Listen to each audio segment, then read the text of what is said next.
Buenas tardes a todos. Hoy el debate de hoy sobre análisis de la coyuntura política. Tenemos a nuestro consocio Gustavo Marangoni para disparar el debate, que luego va a ser moderado por Ignacio Lavagui. Así que muchas gracias, Gustavo, y adelante nomás. Te escuchamos atentamente. Bueno, muchas gracias por esta invitación a charlar un ratito. Voy a procurar circunscribirme a los 15/20 minutos. Y hasta hace un rato tenía formateada la cabeza de una manera, obviamente que hay una novedad de peso, que es la designación por parte del presidente de la República de 2 jueces de la Corte por decreto. Seguro eso surgirá en las charlas, en las reflexiones de todos los que están en el foro. Pero así todo decidí no alterar mi introducción literaria, para la que le pido cierta paciencia. Digo literaria. Siempre entre los cuentos de Borges hay uno que particularmente me gusta, que según dicen, y según decía él, era el que tenía más logrado, que era el sur, ¿no? Y en ese cuento, el protagonista, que es el mismo, ¿no? Porque debe ser el cuento más autorreferencial de Borges, ¿no? Ese Juan Dalman, que era descendiente de Johannes Dalman, que se había casado con un Flores y con unas Flores y qué sé yo, decía en la primera página que estaba en la discordia de sus 2 linajes. Y a mí ese concepto borgiano siempre me pareció súper atractivo para entrarle a la realidad argentina. Una realidad que vive como permanentemente en esa discordia de los 2 linajes. ¿Cuáles serían los 2 linajes? Que hay muchas formas de presentarlo y seguro todas tienen un grado de subjetividad al que yo no renuncio, pero digo, uno podría decir los 2 linajes son desde el lejano civilización y barbarie hasta el estrés de los que hacen más énfasis en la república y los que hacen más énfasis en la democracia, y esos 2 linajes serían en tiempos más cercanos entre el peronismo y el no peronismo, conteniendo el peronismo y el panperonismo otras afinidades y el no peronismo otras, hasta más cercano en el tiempo, ¿no? Lo que llegó a ordenarse, y acá ya me meto en algo más cercano a nuestra coyuntura, hasta lo que llegó a parecer como un ordenamiento virtuoso, al menos para muchos politólogos, que era el bicoalicionalismo que reinó en la Argentina, digamos, entre el 2013, 2015, 2021, ¿no?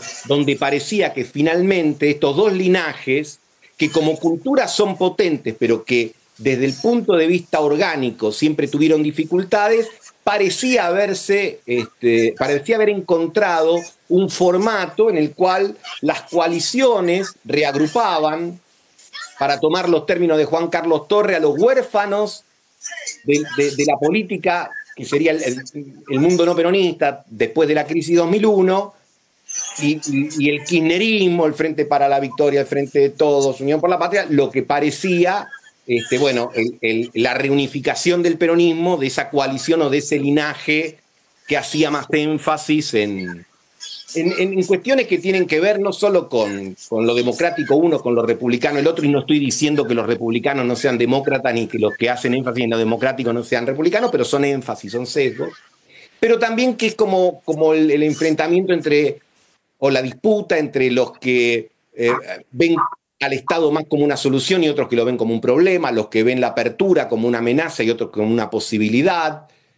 Bueno, ese ordenamiento a partir de las 2 coaliciones que permitió alternancia, porque bueno, gana Cambiemos, Juntos por el Cambio en el 2015, después regresa el panperonismo, el Frente para la Victoria, o el Frente de Todos, y después gana la intermedia del 21 nuevamente Juntos por el Cambio, y parecía que el bicoalicionalismo estaba vivito y coleando, pero sabemos que no fue así, porque en el 2023 triunfa un outsider. Y ahí es donde me surgen, digamos, algunas ideas y algunas preguntas.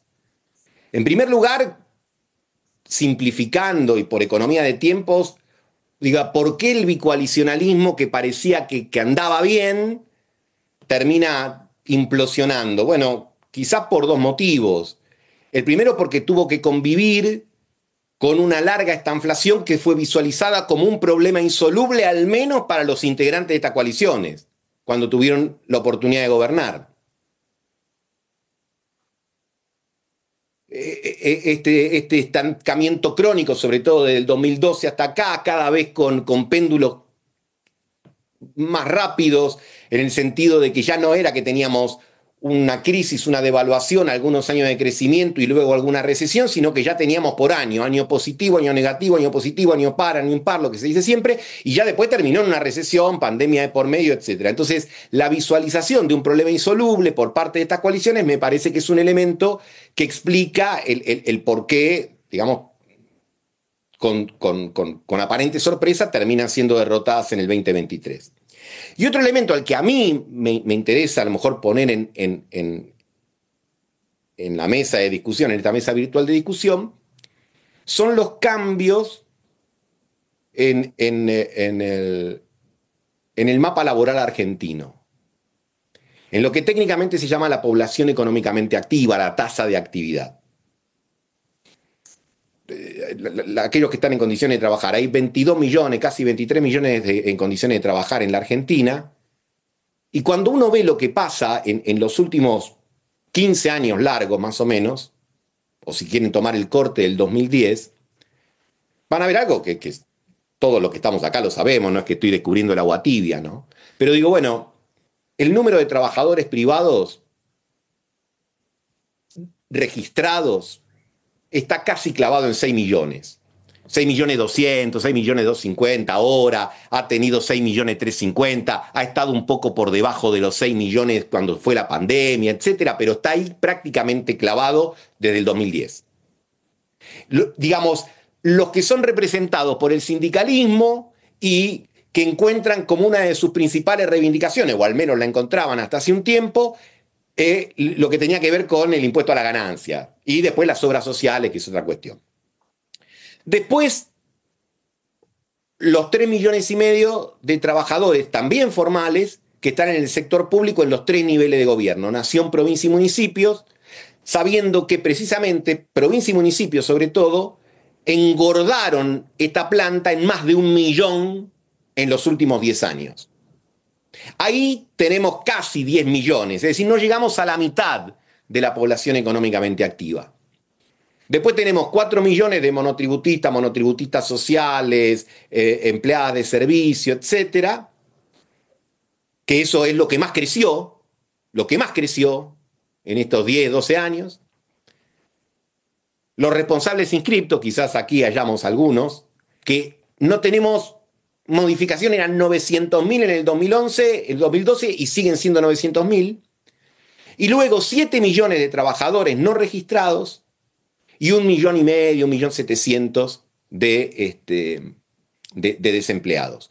Bueno, me parece que este mapa de ingresos, con estas modificaciones y con estos congelamientos y con estas características, de alguna manera también es un elemento importante, no solo sociológicamente, sino políticamente y culturalmente para explicar el triunfo de Milei y la implosión de las coaliciones. Porque ese concepto que durante tantas décadas fue tan caro al peronismo, ¿no? El subsuelo de la patria, muchos recordarán, ¿no? Se hablaba el subsuelo oculto de la patria. Bueno, el subsuelo oculto de la patria ya no era más peronista en estos últimos años.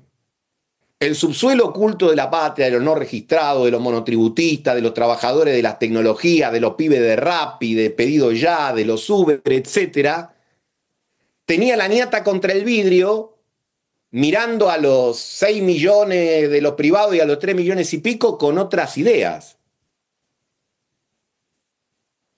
Con la idea de que en realidad, hasta de alguna manera, ellos eran privilegiados, los que estaban del otro lado, y ellos castigados. Entonces, la traducción política de eso era que los principales dirigentes de las dos coaliciones no les estaban hablando al grueso de esta nueva realidad laboral. Y es más, de alguna manera, en muchos, y es un concepto que me interesa inclusive, obviamente, como en todo lo demás, escuchar opiniones, yo creo que la idea de decir, no, nosotros tenemos, es decir, insistir con la idea de que el regreso de la sociedad salarial es posible. Que la solución que dan las dos coaliciones, o daban las dos coaliciones, la propuesta de coalición, es, bueno, tenemos que lograr que los no registrados tengan trabajo registrado. Y yo creo que eso no es posible. Yo creo que la sociedad salarial, como la conocimos en el siglo XX, y el que ha desarrollado, vuelvo a citarlo, a Juan Carlos Torre, buena parte de este concepto, ahí hay una crisis de la sociedad salarial que me parece que es como extrañar la soya de Egipto. Ahora, con esa sociedad salarial también se fueron un montón de cuestiones políticas y culturales importantes. Y se genera, a mi criterio, una cuestión muy peculiar en esta coyuntura, que con algunos que he tenido la oportunidad a lo mejor de alguna comida, de por medio y todo, la hemos charlado. El surgimiento de Javier Milei, que por un lado uno diría es el que expresa, al menos a muy grandes rasgos, la Argentina no peronista, digamos, ¿no? El tema del Estado como un problema, que las regulaciones y el propio sector público tienen que reducirse al mínimo, desaparecer, etc. En realidad tiene todo un formato decisionista que culturalmente, desde el punto de vista político, lo asemeja más al peronismo que al mundo no peronista. Es decir, creo que es la confirmación de que el populismo es un artefacto, no una ideología. Y que tenemos un presidente populista, decisionista, que casi hace mérito de un concepto. Yo por ahí tengo un libro muy interesante sobre Julio César que habla del concepto de cesarismo plebiscitario. Y yo creo que si Milei tuviese cierto afecto por las lecturas que no son del orden económico, que no lo tiene, porque antes de que sea presidente charlaba bastante con él y no le gusta leer cosas que no sean del mundo de la economía, no se sentiría incómodo con el concepto de cesarismo plebiscitario, porque de hecho, si uno lee para tener lo que está más a mano posible, que es el comunicado de la oficina del presidente hoy justificando por qué nombra a los dos jueces por decreto, dice, porque me votaron a mí. Mi legitimidad, la legitimidad del Poder Ejecutivo es más importante que las otras.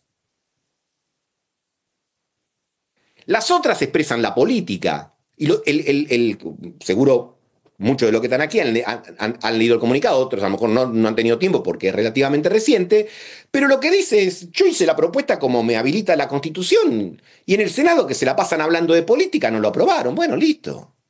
Y ese razonamiento es un razonamiento que acompaña muchas otras decisiones.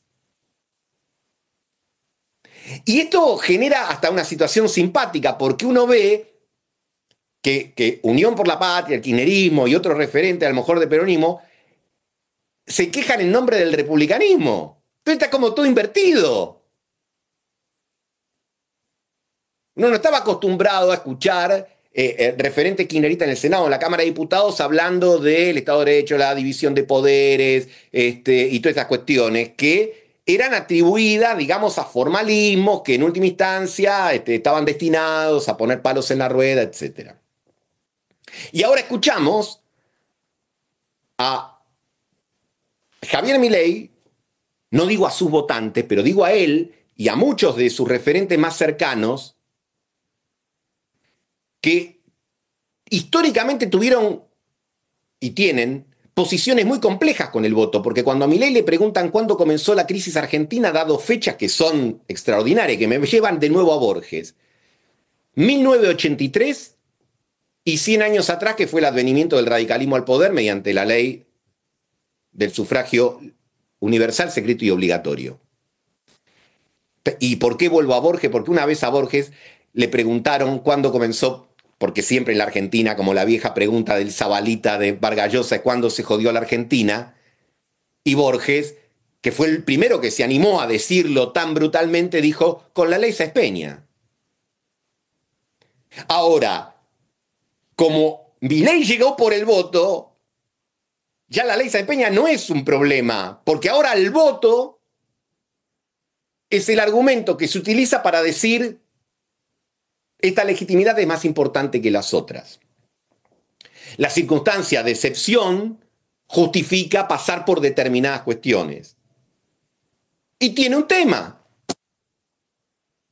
Porque crisis Machaza heredó. Porque problemas, digo problema insoluble, capturando alguna idea de Lins, forzándola un poquito, pero problema insoluble de alguna manera tenía. Y hay una suerte de consenso bastante amplio en términos de opinión pública de que el ajuste había que hacerlo. Y los ajustes no se hacen consensuadamente. Lo cual también lo llevó, dicho sea de paso, a prorrogar 2 veces seguidas el presupuesto. Y uno podría decir, si me pongo con una idea con la que me siento incómodo y digo, ¿y qué quiere? ¿Que haga ajuste con ley de presupuesto votado en el Congreso? ¿No será de alma bella eso? Pero a la vez es un gran problema. Porque, de alguna manera, esa situación más cuestiones que son en principio menores, como por ejemplo prorrogar la vigencia de un impuesto a los viajes, etcétera, por medio de un DNU. Yo no soy abogado, pero me da la sensación que no resistiría mucho análisis. Y esta decisión de la Corte Suprema nos lleva, o me lleva a mí, no lo voy a involucrar a ustedes, me lleva a mí al mismo tema. Bueno, supongamos que tiene éxito, que logra que a pesar de que pataleen, ni griten, ni coso, los jueces de la Corte Suprema perseveran. Y voy al capítulo de por qué va esto, ¿no? Pero antes de eso digo, bueno, nos encontramos con la eterna pregunta, ¿y no será que todos los cambios que él logre pensar como refundacionales y permanentes y que van a arreglar finalmente tendrán los pies de barro porque en algún momento todo lo que hoy se hace bajo el auspicio de un liderazgo fuerte, decisionista, plebiscitario, etcétera, el día de mañana se puede derrumbar por 1000 motivos porque la Argentina ha sido prolífica en ese tipo de ejemplos? Y un elemento más, la pregunta lógica, por lo menos que me hago yo, ¿por qué nombrar los 2 jueces de la Corte? Él dice la Corte no puede funcionar normalmente con 3. La Corte dijo, mire, nosotros con 3 estamos funcionando. No tenemos problema de funcionamiento, pero él quiere nombrar, me parece que no, porque esté muy preocupado porque los 3 jueces de la Corte, no sé, estén trabajando de 8 a 22 sin interrupción. Lo hace, me parece, en otro tributo indirecto a Menem, pero con peor calidad que lo que había hecho Carlos Menem. Cuando Carlos Menem amplió la Corte, dijo, bueno, en la justicia hay un contenido político y ese contenido político se encuentra en la Corte Suprema de Justicia. Entonces yo supongo que lo que está buscando el presidente con estas 2 designaciones es tener una mayoría. Según las versiones periodísticas sería una idea del ministro Lorenzetti y sería la tercera pata de esta mesa para darle un marco legal y constitucional a una serie de reformas, en parte realizadas y a otra que tiene pensado realizar, para poder seguir avanzando, porque si no, ¿por qué? La premura, digo la premura estando a 4 días de las sesiones ordinarias o a 5, qué sé yo, de poner los jueces de la Corte. Ahora, y ya voy concluyendo, Ignacio, no sé cuánto tiempo llevo, pero no creo andar tan mal todavía de tiempo. 2 o 3 minutos más, sin problema. Gracias. Pero a la vez me parece que yo no me voy a meter con las cuestiones jurídicas, insisto, yo no soy abogado, pero políticamente me parece que también está planteando una suerte de juego de la gallina, amparado todavía en el descrédito, vamos a decirlo en términos de Tocqueville, del antiguo régimen. Tocqueville tiene un escrito donde dice, bueno, que en los primeros años de la Revolución la gente estaba dispuesta a tolerar cualquier cosa con tal de que no regresara el antiguo régimen, ¿no? Entonces yo creo que Milei trabaja sobre eso todo el tiempo. Inclusive fue su estrategia, a mi criterio, pobremente defensiva frente al criptoescándalo. ¿Qué quieren? ¿Los curros del antiguo régimen? Del kirchnerismo, de sus cómplices, etcétera, bla, bla, bla, bla. Entonces, me parece que está jugando un juego de la gallina y está permanentemente forzando el todo o nada en la confianza de que él por lo menos tiene el liderazgo de un espacio frente a otro espacio que está en desacuerdo con él, pero por diferentes motivos y cuyas historias biográficas y políticas de los últimos años les impediría reunirse en contra de él. Y quizás especule que si desde el 83 para acá un oficialismo que obtenía una buena elección intermedia generalmente estaba en el orden del 42, 43%, a lo mejor a él con un 35% le alcanza, porque el resto se fragmenta. Porque vemos que el peronismo está hecho un lío, pero no el peronismo, el kirchnerismo está hecho un lío. Porque hasta hay una interna intestina dentro del propio kirchnerismo. Ni hablar del peronismo a medida que te alejas del AMBA. Todo eso es un fragmento, y ni hablar de la cantidad de expresiones políticas provinciales que muy probablemente ganen en sus territorios. Ni hablar lo que pasa con el PRO y lo que pasa con el radicalismo. Entonces, frente al escenario de la fragmentación, quizás esto del hijo pueda tener muchas motivaciones, no tiene por qué haber una sola, pero sea un elemento más en este juego de la gallina, en esta idea de decir, con la competencia que tengo, yo me animo a más. ¿Por qué no? ¿Por qué no? Sobre todo cuando en los derrotados, y con esto sí, Ignacio, voy concluyendo, todavía hay una idea de decir, ¿cómo puede ser que nos ganó este tipo?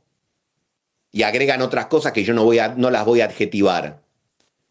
Pero para mí, detrás de ese comentario, está todavía la idea de no poder procesar los elementos por los cuales perdiste. Hay una resistencia a una verdadera introspección, a un análisis y al hecho de, casi dirían, ni siquiera haber entrado de lleno al siglo XXI. Entonces no se puede entender por qué ganó Milei y por lo tanto es muy difícil entonces encontrar una estrategia para tratar de darle a esto un viso que es difícil ver la deriva que puede tener. Pero tengo la sensación que el presidente está comprometido con la idea de todo o nada, todo el tiempo, estresando al máximo, porque supone que no están las brevas maduras enfrente, digamos, para generar, menos en una elección intermedia, ningún tipo de contención, porque hay amparo de la opinión pública y hasta aquí acompañamiento de los mercados, que es la variable independiente. Hasta hace poco tiempo uno preguntaba, che, ¿le alcanzan los dólares para llegar a las elecciones? La profesión económica que hasta mediados del año pasado decía, no, no le alcanzan, empezaron a cambiar de opinión, y no es una crítica, porque cambiar es un gesto que puede denotar inteligencia, diálogo con la realidad, empezaron a decir que sí. Pero en las últimas semanas empezaron a aparecer algunos elementos que pueden plantear que hay dudas que regresan. Entonces, habrá que ver en las próximas semanas cómo reaccionan en parte los mercados a esta nueva decisión del presidente, en parte la opinión pública le interesa tanto la composición de la Corte como uno presume que les interesa, y el tema de los resultados económicos. El gobierno se jacta precisamente hoy, antes de la decisión que comunicó la oficina del presidente, de un crecimiento para este año que creen que va a ser más de 5%, y de hecho dicen que ya del último año pasado venía así. Entonces, el combo crecimiento, estabilidad y castigo a la casta le permitiría darle más oxígeno a su cesarismo plebiscitario para saltearse estas cuestiones que la casta, siempre en el lenguaje del oficialismo, presentará como ofensas a la República, y él dirá que no es otra cosa que la defensa de sus privilegios. ¿Te parece, Ignacio, abrir? Bueno, No sé cuánto hablé, pero... no, estuvo dentro de lo que calculamos. Entonces, como dijimos al principio, levanten la mano en el chat e iríamos con preguntas y comentarios. Si son preguntas lo mismo, preguntas y comentarios, tratemos que sean lo más breve, como para dar lugar a a que todos puedan participar. Bueno, lo tengo a Cacho, que pide la palabra, así que por favor, a ver, yo no tengo el control de los audios, pero si podés desmuteate y bien, vamos con tu comentario. Para abrir el audio tiene que hacerlo cada uno, no se puede abrir desde el... Perfecto. Sí. ¿Me escuchan? Sí. Bueno, para Gustavo, una acotación para tu historia, las dos versiones. Hay alguien que lo leímos en la escuela secundaria, Las divertidas aventuras de un nieto de Juan Moreira. Sí, lo tengo acá. Lamentablemente, como se leyó en la escuela secundaria, te obligaron a leerlo, no nos dimos cuenta que es un libro maravilloso, ¿no? Y uno no sabe por qué se llama un nieto, por qué tiene ese título, hasta que no llega al final.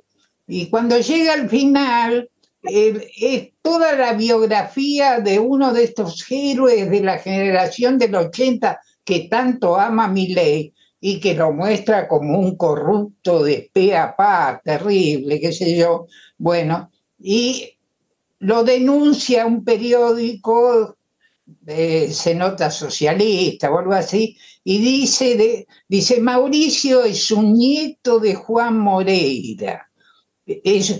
Pero a diferencia de su atávico abuelo, que luchaba muchas veces sin razón contra la partida, Mauricio lucha siempre sin razón, pero con la partida de su lado, ¿no? Dice, y tiene un total, la clave de tanto Mauricio como Juan Moreira es un total desprecio por la ley. Es un total desprecio por la ley. Eso es lo que los unifica. Pero uno lucha con la partida de su lado y el otro lucha con la partida del lado opuesto. En tu planteo hay dos cosas que me gustaría agregar. Primero, para mí tampoco cerraban los números, no llegaba, faltaban dólares. Te olvidaste que de golpe nos caímos de culo cuando vinieron 22.000 millones de dólares del blanqueo, cuando todo el mundo apostaba 3, 4, los optimistas hablaban de 5, y aparecieron 22. Eso fue lo que le permitió llegar más o menos holgadamente hasta ahora.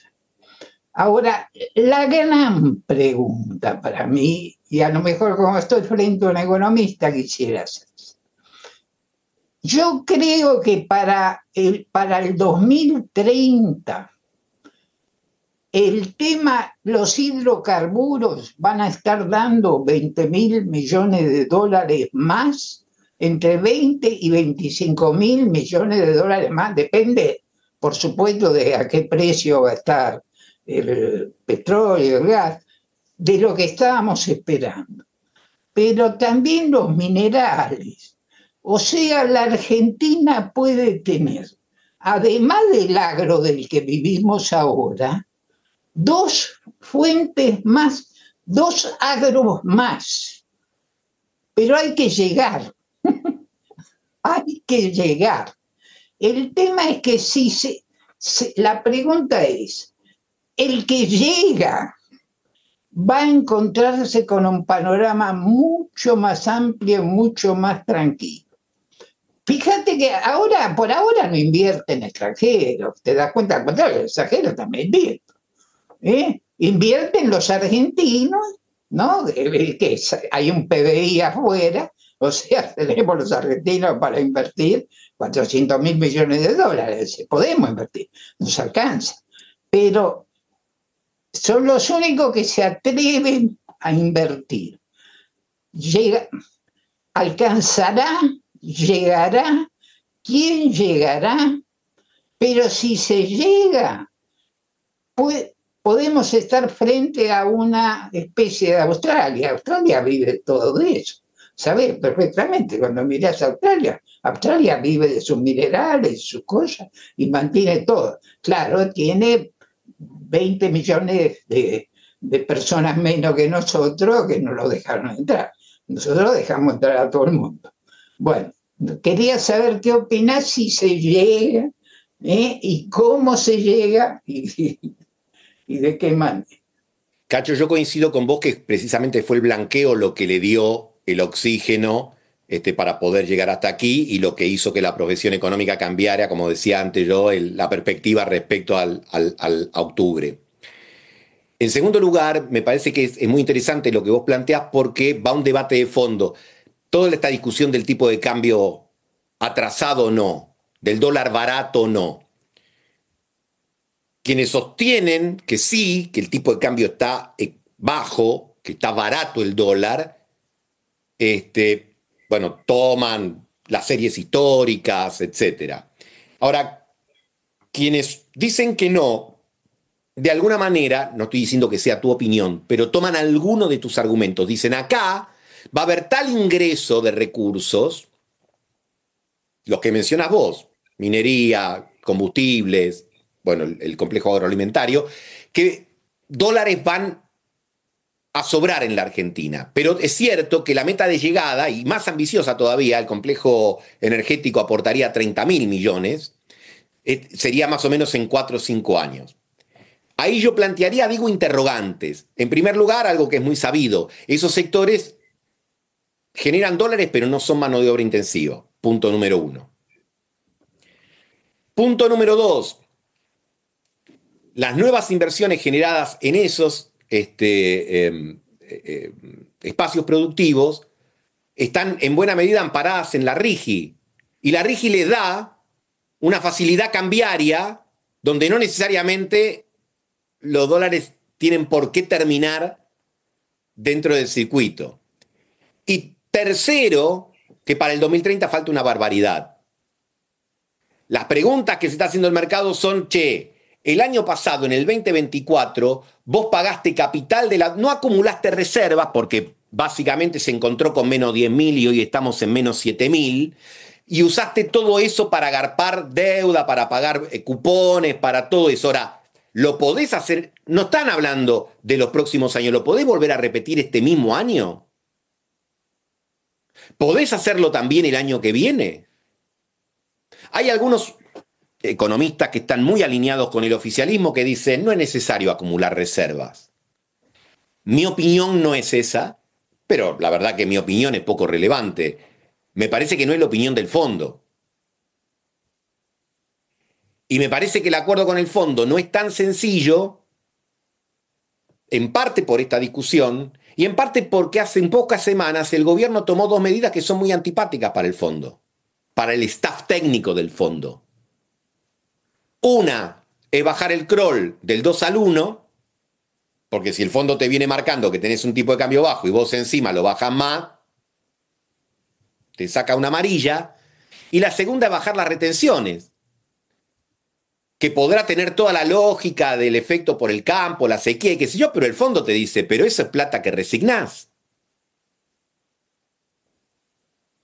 Como Estado, como ingreso.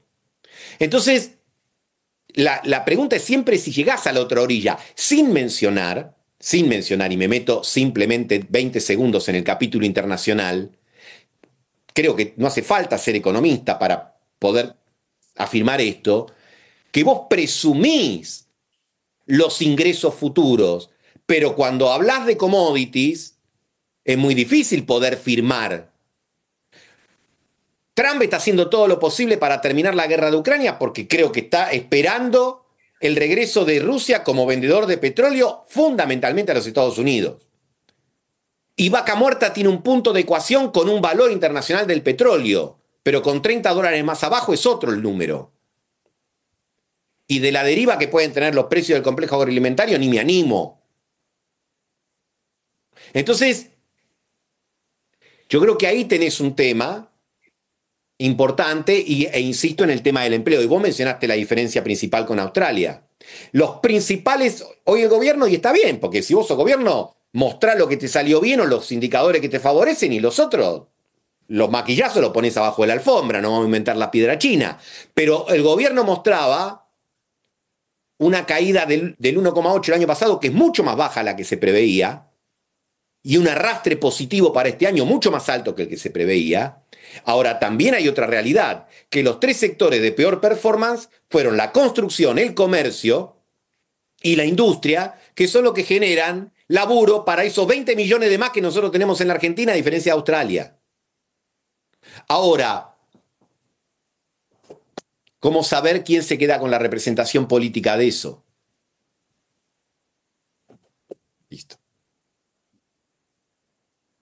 Bueno, tengo 3, haría lo siguiente, tengo a Ricardo Gerardi, Alejandro Racé y Julio Dreisen que pidieron la palabra, tomamos esos 3 comentarios y después respondés vos, Gustavo, y después la tengo, pero después de Gustavo, a Marita Farisano. Tiene una pregunta, no sé Marita, si después después de las 3 preguntas y la respuesta de Gustavo, si la querés decir a vos o que la lea yo, me pones en el chat, pero bueno, le doy la palabra a Ricardo Gerardi. Ricardo. Bueno, gracias. Muy interesante tu intervención, Gustavo, y tu última respuesta también. Me voy a basar en la última, en la afirmación que hizo Cacho Lortestein al principio, que es el desprecio por la ley. Y el desprecio por una ley en particular, que es la ley de ética pública y qué consecuencias puede tener. Me refiero a que un periodista como Hugo Alconadamón, especializado en investigaciones, está planteando evidencias de que el presidente de la República firmó una carta de intención con este grupo que promocionó la criptomoneda. Por supuesto que esa carta de intención implicaba, según los denunciantes y la abogada defensora de esta gente, que Milei tenía que cumplir un compromiso que después no cumplió porque dio de baja el tweet o se arrepintió, digamos, con lo cual, entre comillas, ellos serían los damnificados del no cumplimiento de ese trato y, bueno, ese trato implicaba un ingreso para alguien. En principio sería para Novel y los intermediarios, indirectamente para Karina Milei o los dos. Entonces, si eso avanzara en la justicia nacional y norteamericana, se comprobara que esa carta de intención fue firmada, que había un beneficio, eso evidentemente implica infringir la ley de ética pública y me estuve fijando que hay una serie de artículos que penan con 1 a 6 años de prisión si eso se demuestra. Eso sería lo más grave, lo menos grave sería apercibimiento, etcétera, etcétera. Evidentemente, el nombramiento del hijo a la Corte puede llevar a que eso, si va a la Corte Suprema, y digamos, si se pone de acuerdo con Lorenzetti y García Mansilla, eso duerme el sueño de los justos y nunca pase nada. Y habrá que ver qué hace la justicia norteamericana con Trump, influyendo a favor de Milei.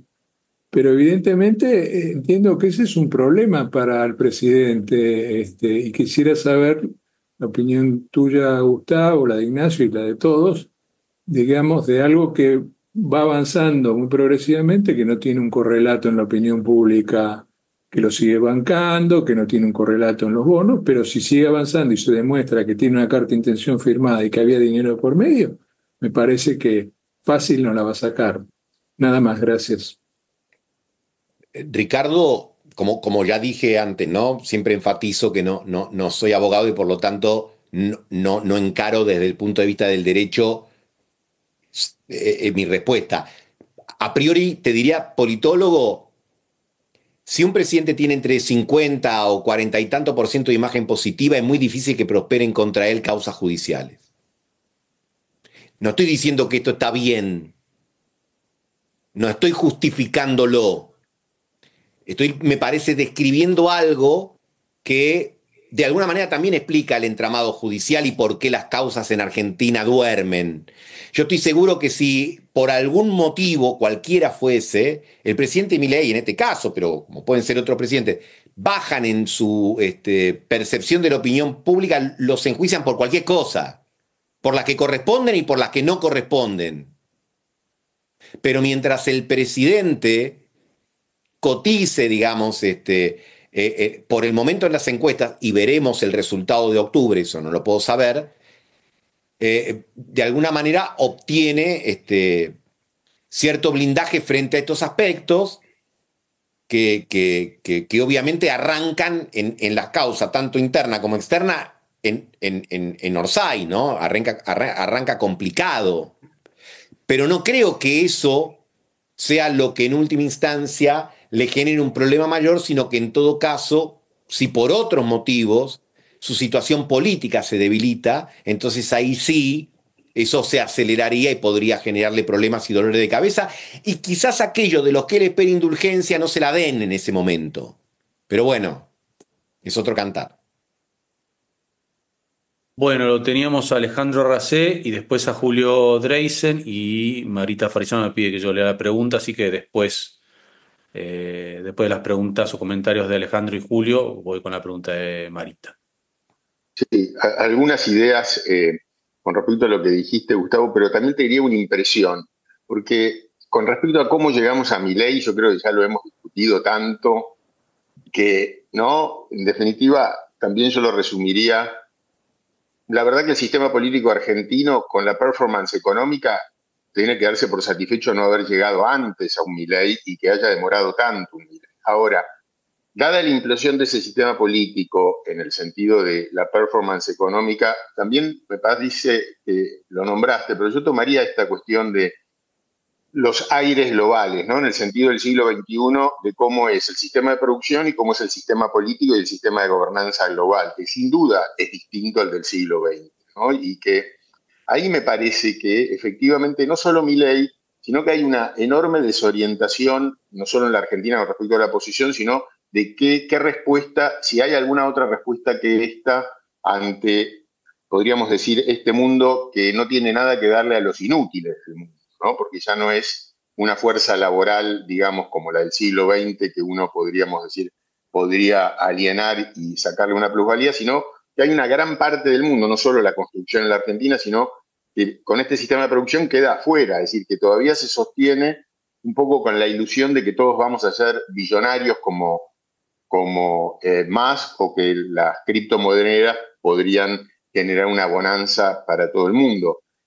Digo esto porque me parece que lo más interesante en la Argentina y en el mundo es, bueno, frente a este nuevo sistema de producción y esta nueva gobernanza, ¿qué alternativas hay? Esta es la única, hay otras, se puede fomentar otro tipo de instancia, porque pensando también incluso en términos de lo que son los aliados y los enemigos, por ejemplo, de Trump, es llamativo que los interlocutores predilectos de Trump son Putin y China, ¿no? Y que pareciera que su adversario mayor es la socialdemocracia y Europa como sistema, ¿no? En el sentido de cómo él plantea las alianzas. Y me parece que ahí el tema que vos planteaste entre, digamos, democracia y republicanismo, está claro que el republicanismo tiene todas las de perder, no solo aquí, sino también está muy acosado en Estados Unidos, ¿no? Entonces, diciendo esto, te diría, bueno, pongámosle que esta suerte de alianza entre tecnología y poder político puede dar una suerte de idea de nuevo bienestar o de estado de bienestar desde la cuestión privada. Me parece que ahí va a fallar. Es decir, yo no creo, más allá del mal que le hizo el wokismo y todas las banderas, digamos, que se usurparon a la democracia porque particularizaron muchísimo el discurso y podríamos decir, desmerecieron banderas universales, me parece que esta cuestión de culpar a esta suerte de wokismo, de esta andanada conservadora, es complicada. Y en la Argentina yo creo que no sé si va a durar tanto ese consenso. Creo que dura mientras el resto de las fuerzas políticas no pueden dar ninguna respuesta. Dicho esto, con respecto a lo que vos dijiste, también quería simplemente traer un tuit que mandaste vos, Ignacio, sobre el tema del nombramiento del hijo. Me pareció súper interesante, en el sentido, si no te molesta, lo leo porque me parece que vale la pena, que es: Milei primerió al peronismo que buscaba una negociación que incluyera al procurador, más cargos en la corte y jueces federales. Todavía buena parte de la dirigencia no entiende que Milei juega todo el tiempo al chicken game y que no está en sus planes correrse. Esto también me parece que inclusive me parece súper interesante, esta idea de que Milei primerió al peronismo que buscaba otro tipo de negociación. Bueno, quería plantear estas dos cuestiones. Alejandro, la verdad, todos los temas interesantes. Yo digo, esto también pasará, ¿no? Yo creo en los sístoles y en los diástoles de la historia. Pasa con la economía, que a veces se globaliza y a veces se cierra, a veces se abre, como los movimientos del corazón. Y pasa también con la dinámica de la política, donde hay momentos que nos sentimos muy cómodos con el concepto que está plasmado en nuestra Constitución, ¿no? El pueblo no delibera ni gobierna sino por medio de sus representantes, y hay otro momento donde los representantes son todo un conjunto de cretinos y hay un líder que tiene los atributos que nos va a salvar.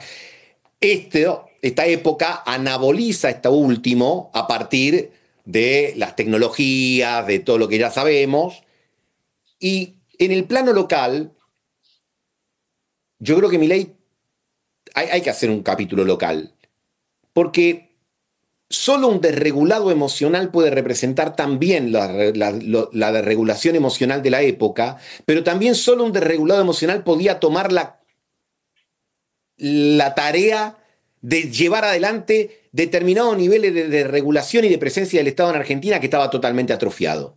Ninguno de los representantes, por los distintos motivos de las dos coaliciones, lo iba a hacer.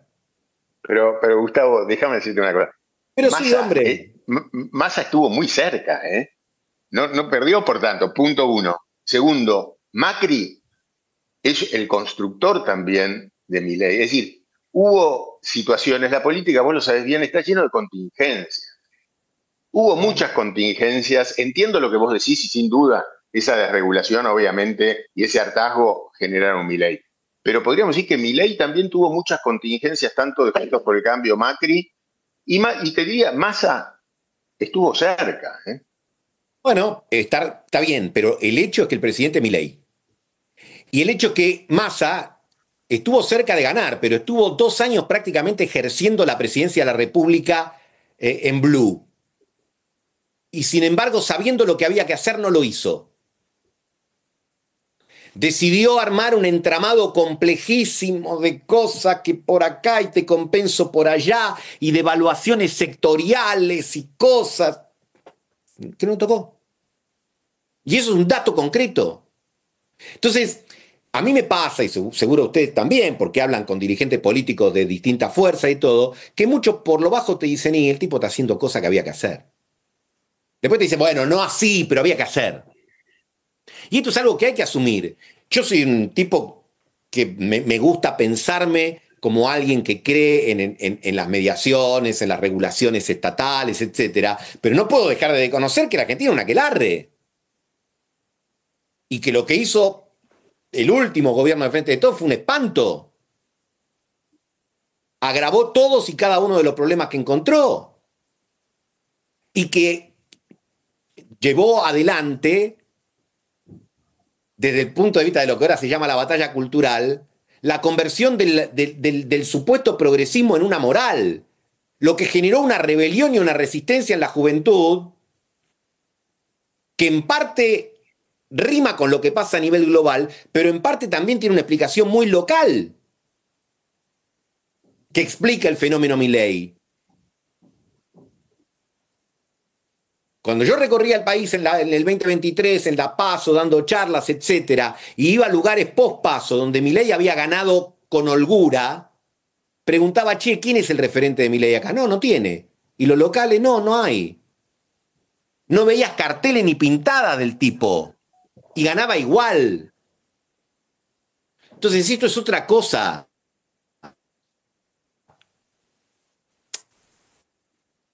Esto es un cambio, pero también es la lógica que el enojo no busque mediaciones institucionales, sino castigos en personas de las características que tiene Milei. Y tomo el tema de la desregulación emocional, no agresivamente para con la figura del presidente. Creo que emocionalmente es una persona desregulada por su forma de manifestarse, de expresar, de todo. Y que eso también es un elemento importante, que lleva a muchos a identificarse con él. Entonces, ahora, bueno, todo dependerá también de los resultados, y con eso que te decía antes, ¿no? Nada es para siempre. También esto va a generar un cansancio. Probablemente en Argentina pueda ser más rápido, no lo sé. Hay una pregunta que me resulta interesante, dos preguntas que me resultan interesantes hacerme. La primera, las consecuencias de que el kirchnerismo haya hegemonizado al peronismo y lo haya convertido en un partido ideológico, en una fuerza doctrinaria, como históricamente era, porque si el peronismo hubiese conservado esa característica, esto lo estaría haciendo el peronismo. Pero no lo está haciendo el peronismo porque está el kirchnerismo con su larga vigencia. La segunda es, ¿qué pasaría si eventualmente Milei obtuviese no solo la victoria este año, sino la reelección? ¿Qué pasaría con el peronismo si tuviese que permanecer 8 años en la oposición? Porque del 83 hasta acá estuvo un solo mandato en la oposición, ese mandato terminó mal, Alfonsín, De la Rúa, Macri, y regresó. ¿Qué pasaría con el peronismo en ese llano maldito, como decía el chueco masón, si se extendiera por 8 años? ¿Volvería a su matriz pragmática, conceptual, doctrinaria, etcétera, o perseveraría en convertirse en el sueño de Cristina, que sería una fuerza a lo AMLO, simplifico, en Argentina? No lo sé. Bueno, lo tenemos a Julio Dreisen y yo, antes que hable Julio, leo la pregunta de Marta Farisano, que es si se puede llegar a alguna orilla, como la que me parece que tiene que ver con la que plantea Cacho Lotterstein, sin inversión en ciencia y técnica, como educación, y con la inmensa concentración de riqueza y la caída brutal de natalidad y el envejecimiento poblacional. Así que bueno, Julio primero y después esa pregunta de Marta Farisano. Bueno, vemos lo que dijo recién. ¿Qué tal, Gustavo? ¿Cómo estás? Hola, Gracias por la Julio. presentación, muy buena. ¿Cómo andas? No, lo que dijiste recién, tomo a boca de jarro porque te estaba pensando por hablar otra cosa, pero lo que dijiste recién explica un poco la comisión investigadora de Macri que dijo Gerardi recién, porque me parece que los gobernadores del interior no se animaron a actuar a través de sus senadores en contra de los votantes que son todos de Milei en las provincias. Me parece que eso explica mucho de la forma de actuar de los radicales en este momento, los gobernadores radicales. Respecto de otra cosa que comentaste, que le permiten todo hoy en día a Milei, ¿no? Aparte del tema de la imagen, que es obvio porque estuvo Watergate, digamos, lo que sea, y se quedó clavado en 50. Es cierto que el hecho en sí fue mal visto por toda la población, pero también es cierto que su imagen no se movió. Y también es cierto que no me gusta eso que estás diciendo que por las redes pasó mucho el tema, porque es obvio que es un tema de redes, o sea que si el tema de la ficha limpia, el tema de las PASO no pasa por las redes. Este tema obviamente pasa por, digamos, hay que mirar el tema para entender el medio, ¿no? Entonces, ¿por qué le permiten todo? Yo creo que hay varios factores. Primero, no es por la situación económica, es porque Milei y el equipo de él, sobre todo Caputo y otra gente que está ahí, muestran que están controlando la situación económica, están arriba del toro. Toda la democracia hemos demostrado que el ministro de Economía, el presidente y todos los secretarios corrían y el toro iba atrás de ellos para llevarse los puestos. Entonces a mí me parece que la gente lo tranquiliza ver que gente que dice, si hay un lío, estos tipos lo saben manejar. Más allá que hoy la inflación bajó. Me parece que tiene que ver hacia adelante más que el presente. Segunda cuestión. Me sorprendió. Esta libra que dijo, criptolibra que dijo, la cripto, que se llama libra, que habló recién Gerardi, le invirtieron inversores recontra sofisticados en 2 horas. Hay que saber invertir en eso. ¿Qué credibilidad tiene nuestro presidente? Dice, compren bosta de caballo y todos van rápido a comprar bosta de caballo en 2 horas. Hay algo que pasa con este señor, ¿eh? Prestemos atención. Alguna cosa de su personalidad o de lo que dice o de lo que hace debe haber, porque si no, no puede ser que tipos sofisticados del sistema financiero les dicen anda a comprar bosta y van a comprar bosta. No hacen nada. Respecto de esto, estos productos, yo creo que se hablan unas pavadas totales por televisión, especialmente los periodistas, piensan que son bonos o acciones. Cuando uno emite un bono, la plata va a la empresa tiene una obligación de repago. Cuando uno emite una acción, uno tiene un porcentaje del patrimonio de la empresa que puede ir para arriba, para abajo. Cuando esta gente emite criptos, no tiene ninguna obligación frente a sus inversores. Julio Dreisen emite una cripto y lo vende a estos que están acá en la pantalla, que son 31, y al día siguiente me voy a pasear por todo el mundo con mi familia, y ustedes no me pueden decir nada. A veces toman compromisos exclusivamente que esa moneda mejore su liquidez o su transferibilidad o lo blockchain, etcétera, etcétera, su calidad de la moneda. Pero nada que ver con las pymes. O sea, nunca vi una cripto que se dedique ni a pymes, ni a proyectos de inversión, ni a petróleo, ni a lo que sea. Para que lo tengamos claro, esto no es ni un bono ni una acción. Entonces, para que le demuestren al emisor que una estafa, les va a costar. Me parece, no soy experto del todo, pero estuve investigando bastante.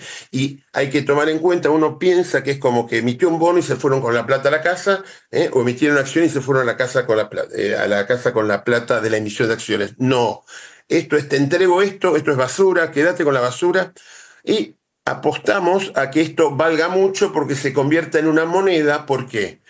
Porque hoy tenés los billetes del Banco Central, que son basura, son papel emitido con tinta, que vale $0.01 cada uno, y que vos, cuando el Banco Central te los da, vos le entregás bienes por 10.000 pesos, cada papelito de eso.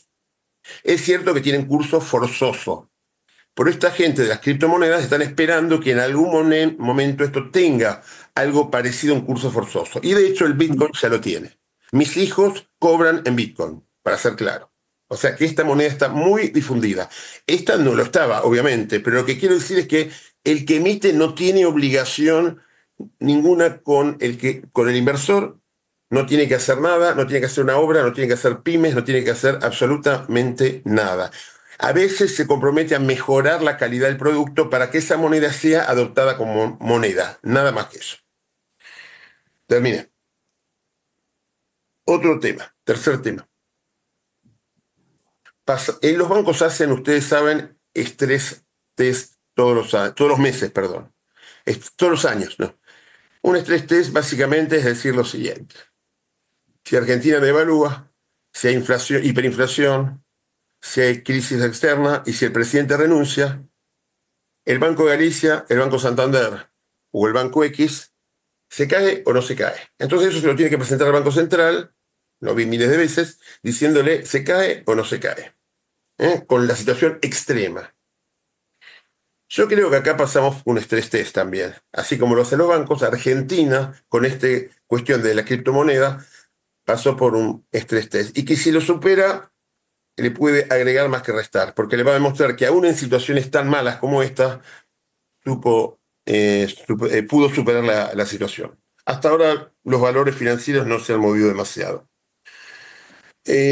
Respecto del tema para término último, las reservas, una nota, footnote, como se dice en inglés, Eso depende del sistema cambiario. O sea, si yo tengo control de cambios, necesito muchas reservas porque me quedo sin y no voy a poder fijar el tipo de cambio. Si yo tengo un tipo de cambio libre y no me importa que fluctúe, no necesito reservas. Y si tengo un tipo de cambio libre y quiero administrarlo de alguna manera para que no haya tanta volatilidad, necesito algo de reservas. Cuanto más reservas tenga, menos volatilidad voy a tener. O sea que no es absoluto el tema de cuál es el nivel razonable de reservas para un país. No depende del país, depende del régimen cambiario y de la macro que tenga. Gracias. Nada más. Gustavo. No mucho más que agregar a lo que ha dicho Julio. Seguramente el último tema de las reservas puede ser el más interesante, el más controversial, si se quiere. Uno mira la región, Uruguay, Chile, Perú, Brasil, todos tienen de 12 a 30, 35% de su PBI en reservas. Nosotros tenemos menos 7.000 y tenemos cepo.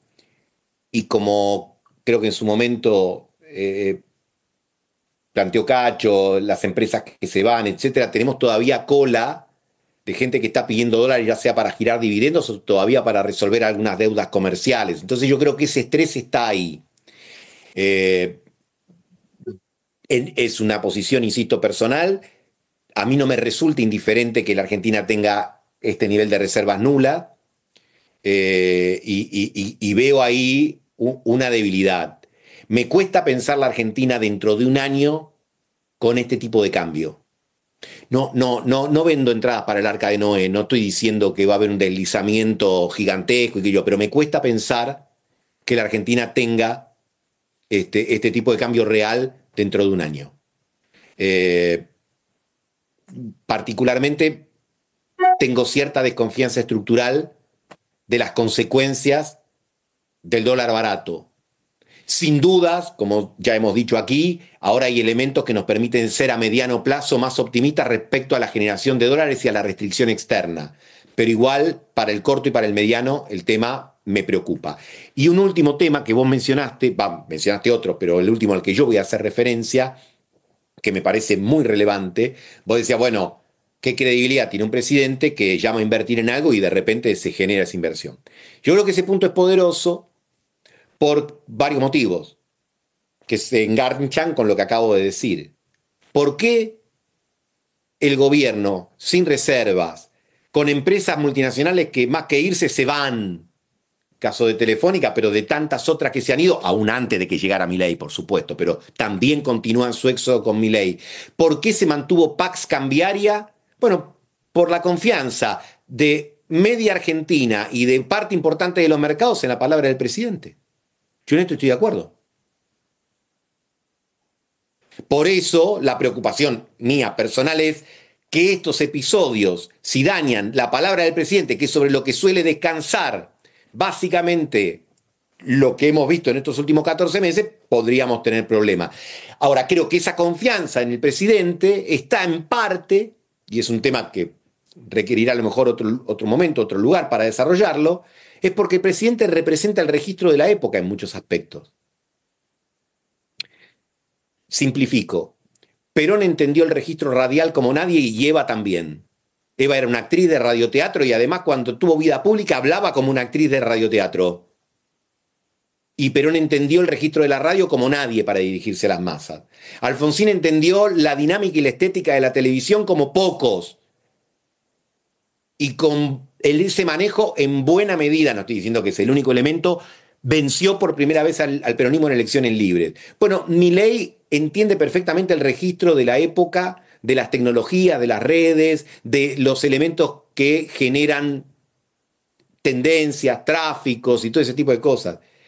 Por eso me parece que hay que incorporarlo y no, tomo otro comentario de Alejandro en su momento, y no me parece ocioso seguir discutiendo por qué llegó.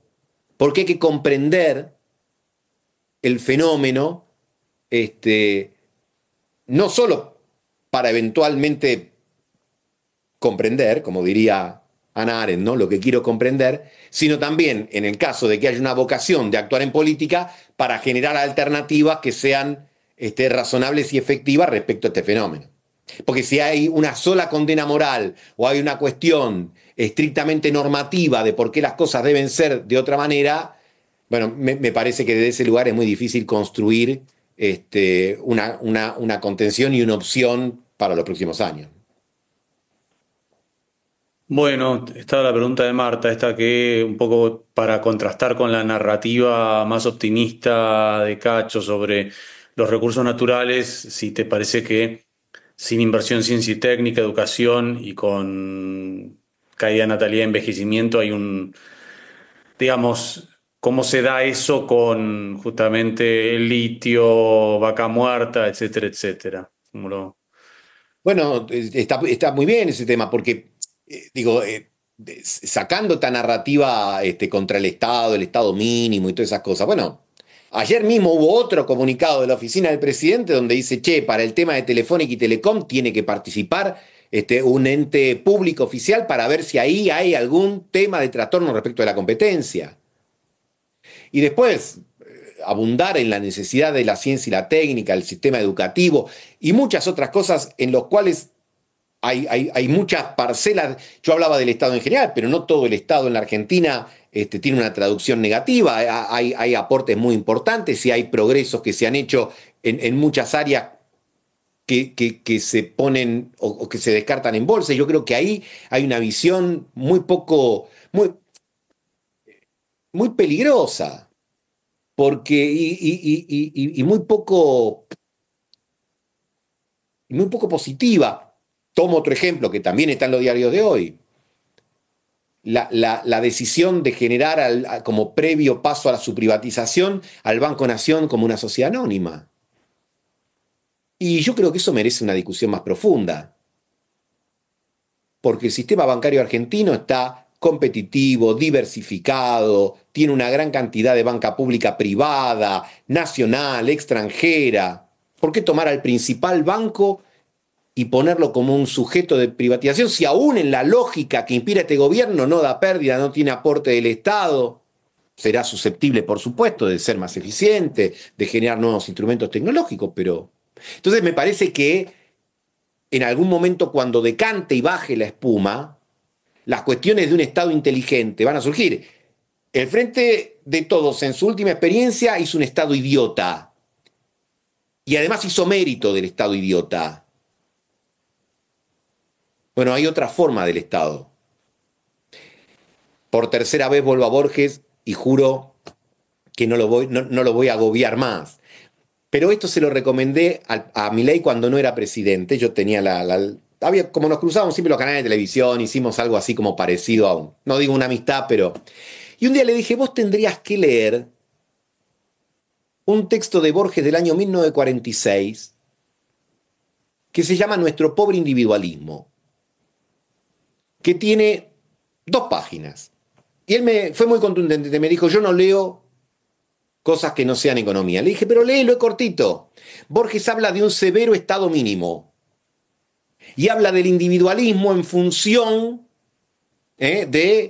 digamos, de un bienestar para la Argentina. Dice, bueno, esta condición individualista que tenemos los argentinos puede tener, en esta hora, decía, ¿no? Puede tener algún efecto positivo si lo combinamos con un severo estado mínimo. Bueno, no está mal, ¿no? No está mal recuperar esa categoría y pensar, el estado mínimo suena a lo mejor antipático, pero un estado que tenga más músculo, más severidad, más capacidad quirúrgica y que no esté ni en ese estado fofo y omnipresente para nada, o en esta idea de que no tiene que tener ninguna responsabilidad, que me parece fantasiosa, ¿no? Y peligrosa, lo digo con plena conciencia, que me parece peligrosa. Bueno, no quiero robar cartel. Alejandro Racén me pidió que comentara el tuit ese que él leyó, así que muchas gracias. Y después yo tengo una pregunta para Gustavo. ¿Qué quiero decir de primerió? Me parece que no hay mejor, o a veces puede no haber mejor forma de negociar que arrancar con un hecho consumado, ¿no? Y entonces veníamos hace meses con este franeleo de que cuáles son los términos de la negociación entre el peronismo, que es la llave para que el hijo sea... Y y García Mancilla, pero sobre todo el hijo, sea juez de la Corte, y Milei saca un decreto con el que consigue que el hijo y García Mancilla, hasta por lo menos el 30 de noviembre, sean jueces de la Corte. Digo, con eso ya arranca de una posición de fuerza, porque va a ser medio difícil sacarlos. Uno supone que le van a tomar el juramento. Yo creo que Rosati tiene una posición muy complicada en decir, no le puedo tomar el juramento cuando él mismo inicialmente fue designado con este mismo método. Yo creo que eso, lamentablemente, Macri abre una puerta que nunca debería haberse abierto, la de usar el 99, inciso 19, para jueces de la Corte. Ni el kirchnerismo se había animado a tanto. Milei la aprovechó muy bien y digo, si uno quiere sacar al hijo y a García Mancilla, no soy abogado, pero me parece que con la interpretación que uno está viendo del 99 ISO 19 es básicamente esperar hasta el 30 de noviembre con el riesgo de que Milei, viendo lo que ha hecho con el presupuesto, diga, bueno, no me dieron acuerdo, lo vuelvo a nombrar, ¿sí? Y junten los votos para hacerle juicio político, lo cual es un delirio. ¿Por qué? Porque el juicio político, si uno va a sacar al hijo y a García Mancilla por juicio político, que es difícil juntar los 2/3 en las dos cámaras, al que tiene que hacerle juicio político es al presidente que los nombró. Y eso, como decía Gustavo, cuando alguien tiene mayoría, por más que el escudo legislativo sea débil, uno no tumba al presidente, a un presidente que tiene mucha aprobación popular. Así que me parece que lo primero, y que toda esa negociación de que te amplió la Corte, que tengo que nombrar a una mujer que sea, no sé, en algún momento se la mencionaba Vanessa Siley, u otras personas también fueron mencionadas, y te doy el cargo del procurador y demás, y los no sé cuántos jueces federales, bueno, arrancó Milei con una posición de fuerza. Así que ese es el sentido de mi tuit. Mi pregunta a Gustavo, un tema que él sobrevoló, que es la cuestión de la renovación en el peronismo, ¿no? O sea, él mencionó que la fractura interna del peronismo y la fractura interna del kirchnerismo, y mi pregunta es, bueno, ¿cómo ves que se va a reordenar el peronismo? Y si crees que hay alguna alternativa no kirchnerista que pueda liderar el peronismo. Y aclaro una cosa, kirchnerismo no en el plano de lo personal, porque me parece que la disputa de provincia de Buenos Aires es una disputa de nombres, pero no tanto de ideas, ¿sí? Digo, en términos de ideas de lo que tiene que ser, por ejemplo, la política económica, no veo tanta distancia entre Cristina y Kicillof. Entonces, por eso quería preguntarte cómo estás viendo el futuro del peronismo, qué tipo de reorganización o de nuevo liderazgo o chance de que haya un nuevo liderazgo estás viendo. Tomo el último comentario de Kicillof y de Cristina para reafirmarlo y abrir una colectora. Sí, yo creo que si vos escuchás a Kicillof y escuchás a Cristina, es la diferencia que hay entre la Coca Cero y la Coca Light. Necesitarías tener un paladar hiper sofisticado para advertir la diferencia. La narrativa es idéntica, pero, lo que hay que ver es si Kicillof, en este amague, en el caso de que lo concrete, ya sea separando las elecciones, buscando armar las listas con más autonomía de Cristina, etcétera, deja esa etapa conceptual para después. No tengo ni idea, ¿eh? Y si tuviese que juzgar por lo que creo de él, te diría probablemente no. Pero si él le disputa la jefatura, la única forma de reemplazar a Cristina es disputándola en el poder. Pensar que Cristina se va a ir porque se va a jubilar, no en el ANSES, que ya lo hizo, digo, sino en la política, es una ingenuidad absoluta. La única forma es alguien que le enfrente. Y casi hago el elogio de la traición, que es el famoso libro de Nishan Bar y todo, ¿no? Alguien que la traicione en el sentido de que venga de su propio universo y diga, bueno, ahora me toca a mí. Y que la venza. Y a lo mejor en ese sentido podría después convertirse en una alternativa. Pero primero, algo que no es sencillo, tendría que ganarle a Cristina.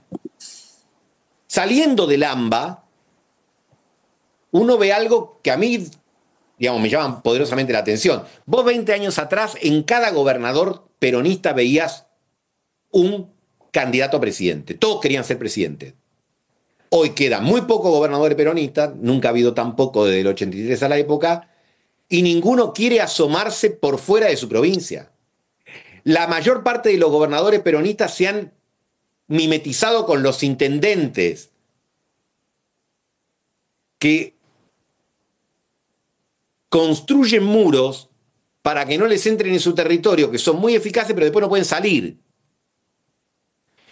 Falta esa ambición, falta esa idea de desafiar, pero sobre todo me parece que falta, porque ¿de dónde mejor que del interior podría venir la renovación del peronismo? Que tiene que sacarse ese pensamiento ambacéntrico que lo, de alguna manera, voy a utilizar el término, lo contamina desde hace 10 o 15 años. Este es un peronismo basado en el AMBA. Si lo que hablamos con Cacho, lo que trajo Cacho a la discusión, se da y se desarrolla el litio que está en el norte, en Neuquén, Río Negro con Vaca Muerta, la zona núcleo con el interior de la provincia de Buenos Aires, de Entre Ríos, de esto, del otro. Bueno, podrías argumentar, tengo los recursos, ahora quiero también la palabra política y quiero el liderazgo, pero por el momento cri-cri. Entonces lo único que estamos mirando en lo que refiere al peronismo es la interna entre Axel y Cristina. Si Axel llegara este año a lograr dividir la elección y que le dé resultado, porque hay como una tragedia griega ahí. Primero es una disputa de poder, en el caso que se materialice. Pero después cada uno tiene argumentos poderosos, tácticos. Cuando Cristina le dice a Kicillof, ¿estás seguro que querés provincializar la elección? Mirá que si provincializar la elección se va a discutir el idioma, la seguridad, el IPS. ¿Te vas a sentir cómodo, la bonaerense? ¿Te vas a sentir cómodo? Porque a lo mejor nacionalizar la elección es hablar de el tipo de cambio, la globalización, esto y lo otro, y muy poco de la provincia.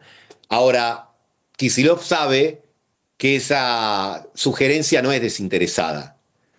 Porque cuando Cristina quiere nacionalizar la elección, está queriendo armar las listas, no solo las nacionales, sino también la de la provincia de Buenos Aires, y es dejarle a Kicillof el rol vicario, eventualmente en el 27, que tuvieron los candidatos del 2015, del 2019 y del 2023.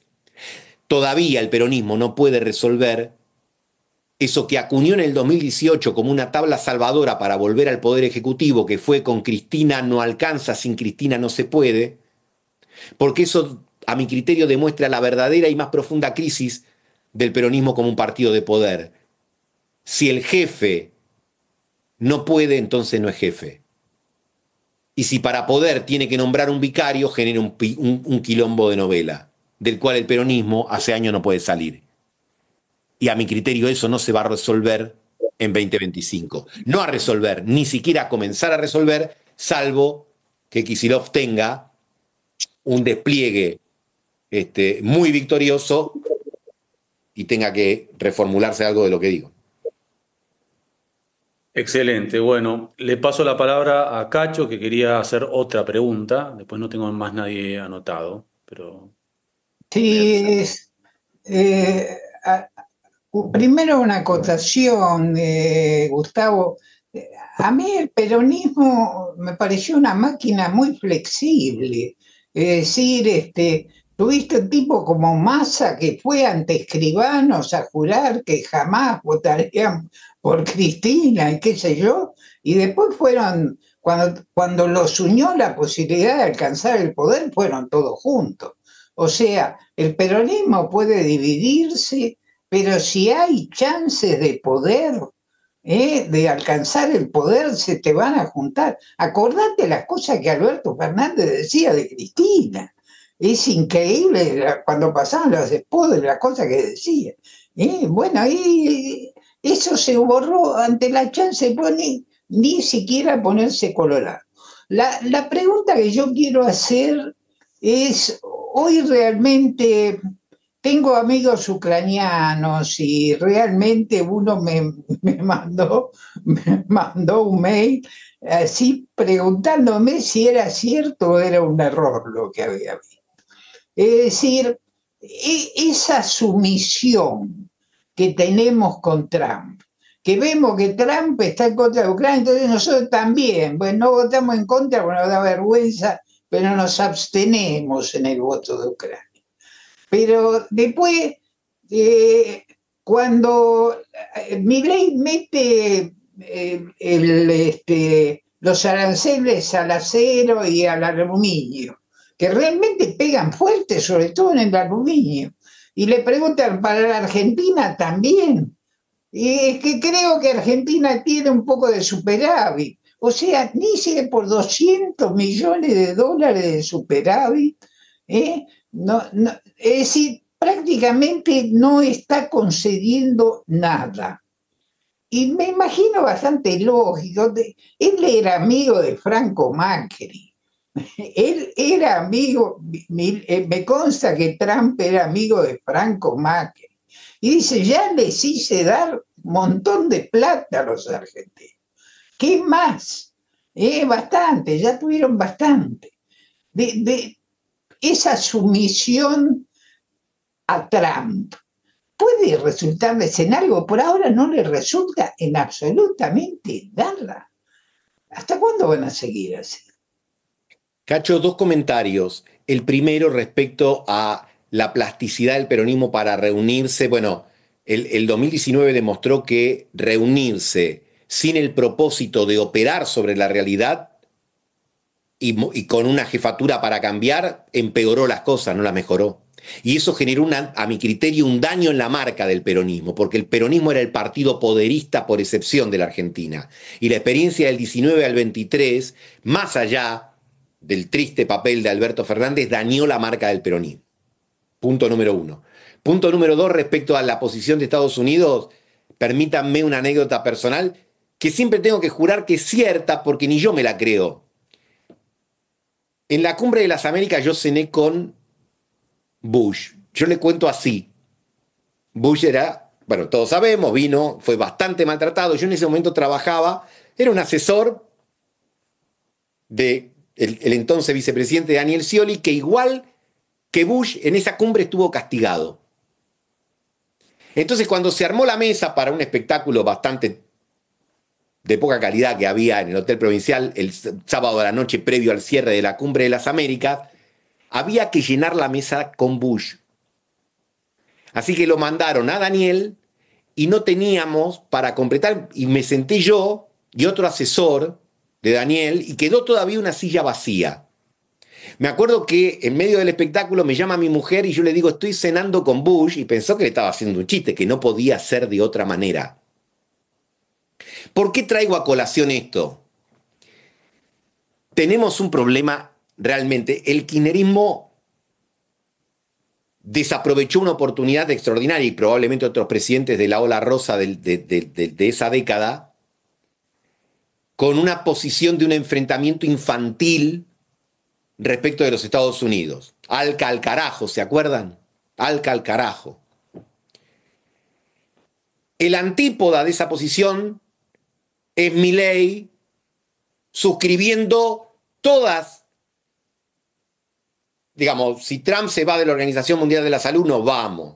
Si denuncia el Acuerdo de París, lo denunciamos. Si ahora Zelensky no es un tipo macanudo y un héroe y un patriota, lo archivamos. Uno supone que está haciendo eso porque está esperando una retribución. Me imagino, la más inmediata es que Estados Unidos, como principal accionista del Fondo Monetario Internacional, acelere el acuerdo. En lo personal creo que las dos posiciones son igualmente ingenuas, aunque una se vista de rebeldía y la otra, como bien señala vos, de sumisión. El seguidismo acrítico y la rebeldía, a mi criterio, no son herramientas para un diseño de una política exterior. Y si hay algo en donde este gobierno particularmente me parece más endeble, es en su política internacional, en su visión del mundo. Seguramente lo hace ahogado por los problemas financieros que son reales y que existen y que necesita la guita del fondo y que cree. Yo no tengo tan claro que sea tan fungible, que vos votás en la ONU en el sentido que quiere Trump e inmediatamente viene Cristalina y te da la plata. No me parece que funcione así. Y bueno, me parece que es algo que habría que que repensar, pero en ese sentido quizás la política exterior del presidente se visualiza más como una política de promoción del presidente que como una política de los intereses nacionales de la Argentina. Pero bueno, veremos, ¿no? Tengo a Julio Dreisen acá que pide la palabra.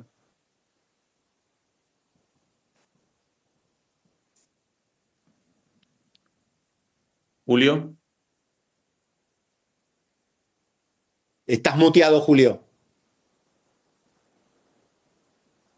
Gracias. Voy a comentar algo de lo que dijo Cacho y después Gustavo, sintetizando los dos.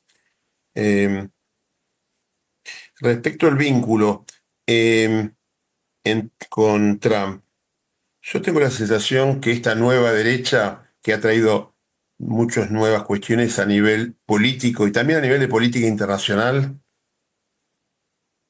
tiene algunas reglas donde los vínculos personales a veces se superponen y son más importantes que los vínculos entre países y los vínculos entre partidos y las ideas. Me parece que lo que yo veo, ¿viste? Que se establecen relaciones personales muy fuertes y que están influyendo. Segundo, esto, la cuestión del fondo que mencionó que el secretario del Tesoro es el que define. Yo trabajé ahí, digamos, tiene la última palabra al final del día. Los otros países no solamente es el accionista mayoritario, sino que políticamente tiene un peso muy, muy importante el secretario del Tesoro americano. La tercera cuestión sobre la imagen internacional. Me parece que la imagen internacional de Argentina, a pesar de todo lo que decís vos, que es extremista, que no sirve y que eso es la peor política internacional, yo creo que mejoró muchísimo en este año. Así que la verdad no estoy de acuerdo. Decir que esta cuestión extremista de Milei no sirve, no sé, tal vez otra hubiera servido más, pero que esta no sirve no puedo decirlo, porque nosotros existimos y antes nos habíamos caído del mapa. No es menor el tema. Aún existimos para los países socialdemócratas de Europa, con los cuales no estamos peleados.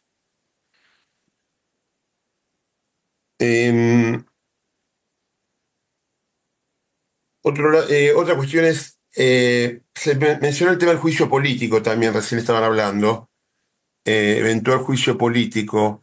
Me parece que no es un tema del 50% ni nada. Me parece que el sistema institucional argentino y de la democracia argentina tiene, así como hay un acuerdo, los militares no, las torturas no, también hay un acuerdo. La desestabilización institucional tampoco no, por lo menos me parece que hay una especie de acuerdo y se vio, este tema ya se habló en otras presidencias cuando había algunos problemas y el mensaje un poco compartido era, con eso no se jode. Es un tema, no queremos volver al 2001, ya vivimos el 2001 y en Argentina otro 2001 sería demasiado costoso. Bueno, no, por último, si no nos aliamos con Estados Unidos, no sé bien con quién nos tenemos que aliar en este momento, ¿no? Porque del otro lado no hay cosas muy interesantes. Gracias. Un comentario, Julio, por supuesto, respetando la libertad y la diferencia de criterios y todo, ¿no? Yo creo que volvemos a tener un problema de relaciones triangulares que siempre son complicadas, no solo en la política, en la vida también. Digamos, como nos pasó a mediados del siglo XX, entre Inglaterra y Estados Unidos, ahí está la famosa tesis doctoral, después hecha un libro de Carlos Escudé, ¿no? Estados Unidos, Gran Bretaña y la declinación argentina. Y hoy nosotros tenemos China, Estados Unidos, Argentina. Yo creo que una relación madura involucra entender que Estados Unidos es el referente hemisférico y además, obviamente, no voy a decir yo que es un país importante, pero que sigue siendo tan competitivo con nuestra estructura productiva como lo fue siempre. Y que nosotros tenemos un vínculo comercial complementario con China. Y que de la forma en la que nos manejemos en esa triangulación, nos va en buena medida la posibilidad de insertarnos en el siglo XXI con relativo éxito. Con los dos que no es fácil, pero eso requiere política y requiere política internacional. Quizás la diferencia amable que tenemos es que yo creo que el nombre del presidente esté instalado en la prensa internacional, y a mí me ha pasado en los viajes o cuando hago Zoom a nivel, y me preguntan por el presidente, por supuesto. Ahora, que eso sea necesariamente productivo y benéfico para los intereses de la República Argentina, hay un trecho, que no digo que no lo va a salvar, no quiero prejuzgar, pero digo hay un trecho, y para eso hay que hacer una política. Lo que yo no entiendo de una política de alineamiento automático es pagar por adelantado. Porque Trump y Milei son idénticos en estética y en algunas cuestiones de la llamada batalla cultural, no quiero profundizar en eso, pero después uno es pro tarifa y el otro es pro apertura, porque es lógico, Milei necesita bajar la inflación a como dé lugar e incentiva la apertura, que es todo lo contrario a lo que alienta Trump, por necesidades de su mercado doméstico y porque lo que está buscando, me parece en materia global, a partir de lo que está inspirando con Rusia, es como una suerte de estrategia de Kissinger al revés. Kissinger usó a China para debilitar en ese entonces a la Unión Soviética, y hoy lo que quiere hacer Trump es alejar a Rusia de China para tratar de zafar con suerte la trampa de Tucídides, digamos, ¿no? De esta China que viene en ascenso y que, de seguir las progresiones, en 20 o 30 años supera a Estados Unidos en el liderazgo económico global, cosa que, dicho sea de paso, hace ya más de 30 años el eje del capitalismo ha mutado de Occidente a Oriente, y como ha definido en un concepto que yo comparto el profesor Tocatlián, es un mundo post-hegemónico y post-occidental. Y Argentina me parece que tiene que tomar nota, pero por supuesto es ampliamente debatible. Y vos estás diciendo también cosas que son, que tienen sustento, que hay que considerarlas. Y bueno, tenemos estos matices o esta diferencia. Agrego una cosita muy corta respecto de China. No sé si están informados, porque complementa lo tuyo. Me permito hablar por solamente corto y porque complemento. El cierre de las importaciones, el 20% del arancel que le puso Trump a China es altamente favorable para Argentina y posibilitó el salvataje de la empresa Pescarmona, por ejemplo. Estamos exportando grúas que exportaba China y que ahora le cerraron la importación los americanos. Y otros productos también. Me estuvieron hablando de productos que Argentina, digamos, bienes de capital muy simples que hace Argentina, elementales, que ahora China no es competitivo porque entra con el 20% de arancel, o se los ha cerrado algunos productos directamente, no se los deja importar, y eso le abrió una ventana de oportunidad a Argentina. No sé si es definitorio, lo menciono simplemente para información de todos. La demanda de grúas es 100 veces la capacidad de Pescarmona, así que tienen para vender grúa un siglo ahí. Por eso te estoy diciendo. Bueno, y casualidad que una empresa americana es la que compró Pescarmona. Una casualidad. Tengo a Tessy González Díaz. Simplemente una cuestión con el juicio político, porque yo la mencioné. Yo no promuevo juicios políticos, pero sí quiero aclarar una cosa. El tema de los presidentes que no terminan el mandato está ampliamente estudiado, ¿no? Y ha sido muy frecuente en América Latina, ¿no? Entonces, ¿qué pasa? Los juicios políticos no es una cuestión de compromiso de las élites de no iniciarlos, es una cuestión de si se dan las condiciones o no, si las brevas están maduras. ¿Qué es que las brevas estén maduras? Bueno, por un lado que haya escudo legislativo débil y por otro lado que haya protestas que pidan la renuncia del presidente. Un presidente que tiene baja aprobación y no tiene escudo legislativo, básicamente es, como dice en inglés, un sitting duck, ¿no? O sea, está ahí para que lo volteen. Con juicio político que no es como en Estados Unidos, donde había una cuestión de decir, como dice Levitsky y Ziblatt en el libro sobre la muerte de las democracias, que no hay que usarlo como lo hacen los latinoamericanos, que es como una especie de moción de censura, ¿no? Como que se ha naturalizado el uso del juicio político. Simplemente eso. La posición de Milei es muy endeble, muy frágil, porque mientras la popularidad está, y esto lo escribió Guillermo Donner hace más de 30 años, está todo bien, y el Congreso se calla la boca, ¿sí? O sea, no hace mucho problema. Pero el día que la popularidad cae, y a veces cae fuerte, ¿sí? El Congreso se toma la revancha, ¿no? Entonces, por eso decía esto de lo del juicio político, me parecía que no iba a prosperar ni contra el hijo ni contra García Mancilla y que difícilmente contra Milei. Simplemente eso, no por una cuestión de que tuviera algún interés en promoverlo, pero creo que haya o no haya no depende tanto de un compromiso de las élites, y lo que se puede haber comprometido en el 2001, bueno, pasó mucha agua bajo el puente. Ahora sí, Tessy González Díaz tenía una pregunta respecto a la política exterior. No, tengo un comentario para hacer sobre la política exterior, porque algunas cosas se dijeron y quería dar mi opinión porque, bueno, la Cancillería es mi metro cuadrado, así que tal vez pueda aportar algunas ideas. Lo primero que quería decir es que la política exterior son intereses, ¿no?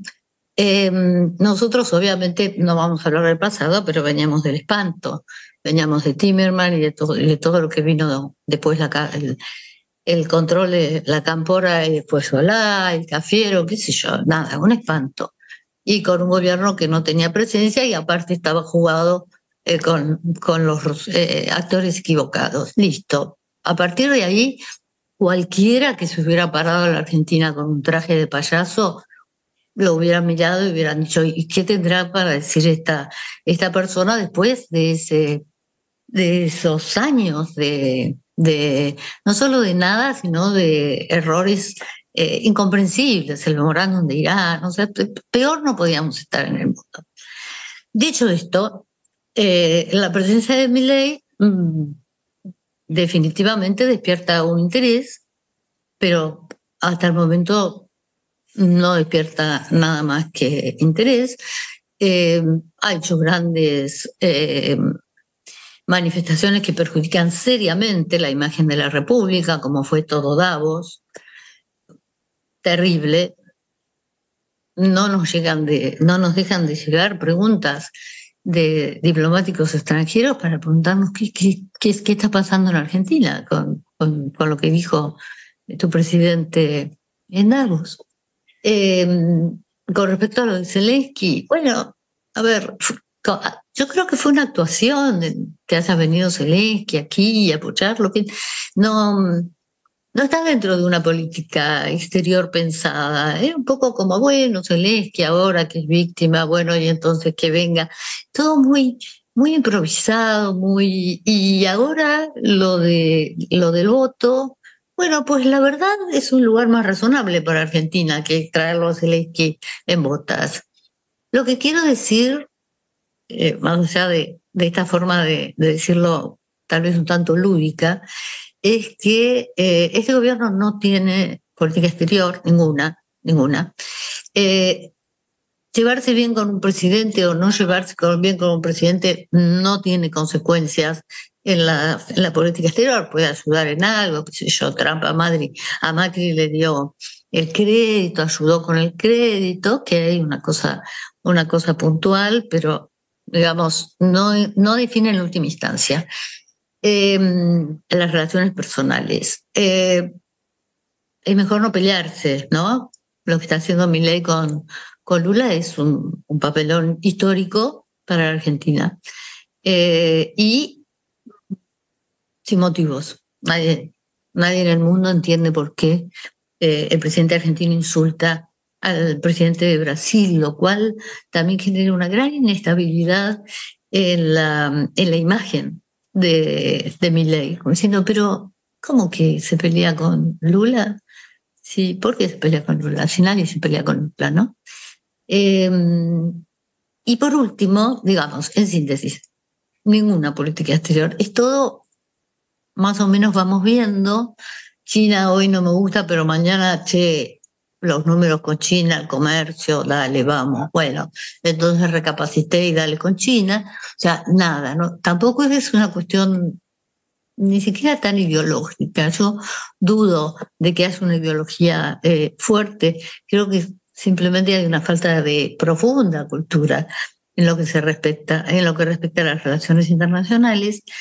Y con respecto al funcionamiento de la Cancillería, quiero dejar claro que hay malos tratos por parte de las autoridades en relación al personal diplomático. Hay amenazas, hay miedo en la Cancillería, con lo cual las posibilidades de que el cuerpo profesional del servicio exterior contribuya, colabore a que la política exterior adquiera un poco de nivel o, digamos, tratar de que se ingrese nuevamente la Argentina al mundo, no solamente desde la figura de la motosierra, sino desde algo más nuclear y conceptual, cada día va para peor. Esto es, el servicio exterior tiene miedo de hablar, con lo cual no hay nada peor que un consejero que tenga miedo de aconsejar. Y esto lo digo acá, pero en la Cancillería es un temor que solamente se vivió durante la administración de Timerman. Ni siquiera el resto de los cancilleres de Kirchner. Solo con Timerman se vivió una situación de miedo en donde no se podía opinar. Bueno, listo, es un aporte. Muchas gracias a todos.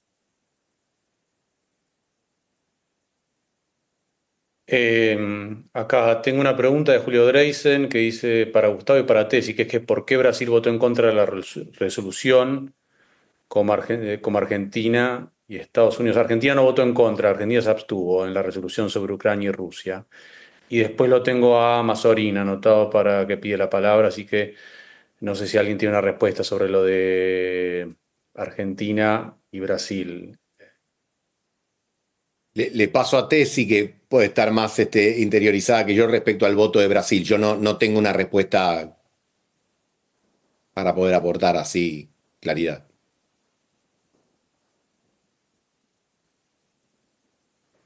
Yo doy mi hipótesis. Brasil no tuvo el grado o no tuvo la postura que tuvo Argentina durante el mandato de Milei respecto a Ucrania, sino que Brasil es parte de los BRICS y la relación entre Zelensky y Lula no venía siendo de la mejor, más bien. Es como que Brasil nunca se había pronunciado contundentemente en el tema. Así que el que cambió de postura ahí no fue Brasil, sino que fue Argentina, que de traerlo a Zelensky a la asunción de Milei. Yo creo que imagino que para congraciarse con el gobierno de Biden, pasó a hacer una suerte de groucho marxismo, ¿sí? Estos son mis principios, si no le gustan tengo otros. Pero bueno, conjetura. Le dejo la palabra a Ricardo Mazorín. Gracias, Ignacio. Gustavo, es muy interesante tu exposición y muy interesante especular sobre el largo plazo. Pero acá hay un horizonte cercano que es octubre de 2025, ¿no? Este es el horizonte que tiene el gobierno por delante. El gobierno sabe que tiene 3 activos que son los que le pueden dar la victoria electoral. Uno de esos activos es la desaceleración de la inflación, el otro activo es la estabilidad cambiaria, y el tercer activo es la paz social o las calles libres de bloqueos, etcétera, por parte de los piqueteros. En cuanto a estos 3 activos, está claro que para sostener la desaceleración inflacionaria y la estabilidad cambiaria requiere del cepo cambiario. Esto es claro, lo sabe el gobierno, y esta es la discusión central que tiene, ya sea con los economistas más liberales que comparten con él su credo, como con el Fondo Monetario Internacional. También sabe que para que la estabilidad cambiaria, que es un activo importante para esta sociedad, o sea, haber logrado controlar la volatilidad del tipo de cambio es muy importante porque elimina incertidumbres, requiere de un acuerdo con el fondo. Esto es clave. Un acuerdo con el fondo que le aproxime un nivel de dólares, el que sea, 10.000, 12.000, 15.000 millones de dólares. Y este acuerdo con el fondo seguramente, como siempre ocurre, es una discusión sobre qué condiciones pone el fondo para darle esa plata fresca, ¿no? Y como es un nuevo acuerdo, va a requerir que pase eventualmente ese acuerdo por el fondo por el Congreso. ¿Correcto? Yo creo que estos son los activos y el problema central que hoy el gobierno avisora hacia adelante, teniendo como horizonte octubre del 2025, es el acuerdo con el fondo, que me parece central. Por eso tantas idas y vueltas sobre el tema y tanta especulación alrededor si Trump o no va a ayudar o no, si es ahora el acuerdo o es a fines de abril, en el primer cuatrimestre del año. Dicho esto, el gobierno en esta discusión subestima el problema del atraso cambiario. Esto es obvio. Dice, esto no es por ahora, lo niega, ¿no? Niega que haya atraso cambiario, pero de todas maneras lo subestima. Y subestima la posibilidad de cualquier shock externo. La economía argentina ha asistido a situaciones de estas muchas veces, ¿no? Donde se subestimaba el problema cambiario y un shock externo hizo volar por los aires el régimen, ¿no? Pero el gobierno por ahora subestima el tema del atraso cambiario. Y ha tomado una decisión, que es una elección que va a polarizar con el kirchnerismo.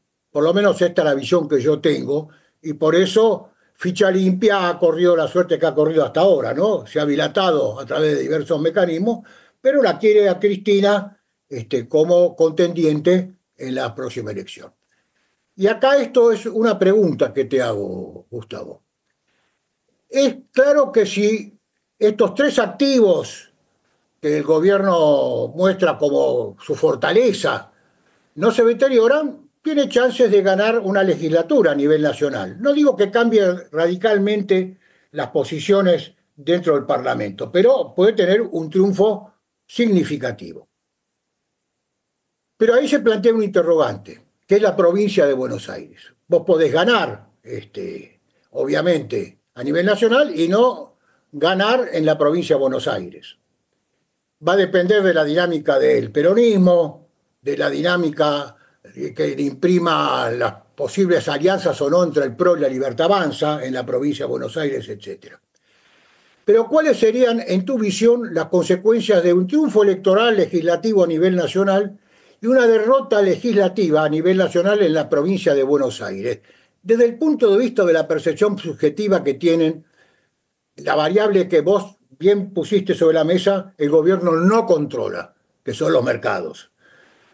Porque uno podía presumir que un triunfo en la provincia de Buenos Aires del kirchnerismo volvería a resucitar la vuelta de los fantasmas, ¿no? Es decir, que los fantasmas puedan volver. Ya ocurrió, la historia argentina está llena de ejemplos de recurrencia, ¿no? De que aquellos que parecían que se le ponía el último tornillo al féretro, volvieron después, ¿no? La pregunta concreta es, si esto ocurriera, un escenario que no sé qué probabilidad asignarle, está todo todavía muy dinámico y fluido, ¿qué pasaría con esa variable independiente que hasta ahora ha sido cautelosa, como bien vos decís? Ha sido muy cautelosa. Hay muchos elogios, pero pocas decisiones. De hecho, una empresa noruega acaba de evaluar sus activos para vendérselo en vaca muerta a un consorcio de empresas argentinas y americanas. ¿Cuál es tu visión sobre esta posibilidad? Nada más. Obviamente no, todo especulativo. Yo creo que si hubiese ola a nivel nacional, el gobierno hasta podría ganar la provincia de Buenos Aires. Pero vos no hiciste esa pregunta. Vos hiciste una pregunta que yo no quiero evitar. Vos dijiste, ¿qué pasa si el gobierno gana a nivel nacional y la provincia de Buenos Aires la gana el peronismo, ya sea con Cristina en la conducción o con Kicillof? Veremos. Y me parece que ahí dependerá mucho de los porcentajes, porque si el gobierno a nivel nacional saca cerca del 40%, va a insistir en la línea discursiva que ha dicho el presidente hasta acá. Si con tan poco hice tanto, imagínense ahora. Y además tendría un elemento adicional para seguir, digamos, cascoteando a la provincia de Buenos Aires, ¿no? Yo quiero ver cómo la provincia de Buenos Aires, si no reacciona a la construcción, la industria, puede llevar adelante los próximos 2 años. Y me parece un elemento central, Ricardo, cómo quede parado Kicillof. Si Kicillof no queda bien parado, ya sea porque pierde con Cristina o porque pierde con el gobierno nacional, se le va a complicar mucho los próximos 2 años. Porque la provincia de Buenos Aires, ya sabemos, todas las asimetrías, el tema de los recursos, quizás el único acuerdo que le cumplió Alberto a Cristina fue haberle hecho un pesoducto enorme a la provincia de Buenos Aires durante su mandato y haberla financiado de una manera exorbitante y Milei cortó eso. La única expectativa, lo único que tiene, Kicillof, para llegar a buen puerto como gobernador de la provincia de Buenos Aires es la expectativa de ser un candidato en el 2027. Si Cristina llegara a quedar más fortalecida que Kicillof en esta elección, aún ganando el peronismo en la provincia de Buenos Aires, a Kicillof se le complicaría. Creo que los mercados quizá mirarían o enfatizarían más. Muchos dicen, no, el miedo de un posible regreso del kirchnerismo asustaría, pero yo creo que si a nivel nacional la Libertad Avanza, veremos si en coalición o no, está alrededor del 40%, tendría las herramientas para poder neutralizar esos temores. Ok. Bueno, no sé si alguien más tiene una pregunta. Estamos ya casi las 9. Acá en el chat no tengo a nadie más. Si no, creo que podemos ir cerrando. Yo solamente quería, porque Julio me preguntó por el voto. Puedo decir mi opinión sobre el voto de Brasil, Argentina y Estados Unidos coincidente, ¿no? Tengo un minuto y doy mi opinión. ¿Está bien? ¿Sí? Sí. En realidad creo que hay una expectativa diplomática rara, tal vez para el común de la gente, que tiene que ver con la paz. Y creo que Argentina, en mi opinión, como profesional y personal, votó bien. En Naciones Unidas creo que, como dije antes, había sobreactuado con Zelensky y no sé, habría que preguntarle a la gente de Milei por qué se hizo esa sobreactuación con Zelensky. Y creo que votó bien. Y votó con Brasil porque también está en Brasil siempre tiene, Itamaraty siempre tiene ambiciones de estar en un proceso de paz. Y Estados Unidos quiere terminar con esto, de alguna manera. Yo sé que quizás sea una respuesta un poco cruda, pero lo cierto es que en diplomacia no siempre se puede mirar para atrás, no siempre se puede buscar quiénes son los culpables. En realidad, simplemente hay que tratar de resolver el futuro. Esa es mi respuesta. Gracias. Bueno, terminamos con eso. Gustavo, la verdad que un lujo la exposición. Muchísimas gracias. Y bueno, y muchísimas gracias a todos los que estuvieron y participaron. Bueno, calculo que después se difundirá el video de esta reunión y bueno, un placer para mí haberla coordinado. Así que Gracias. muchas gracias. Un aplauso para Gustavo y para Ignacio. Gracias a todos. Habitual.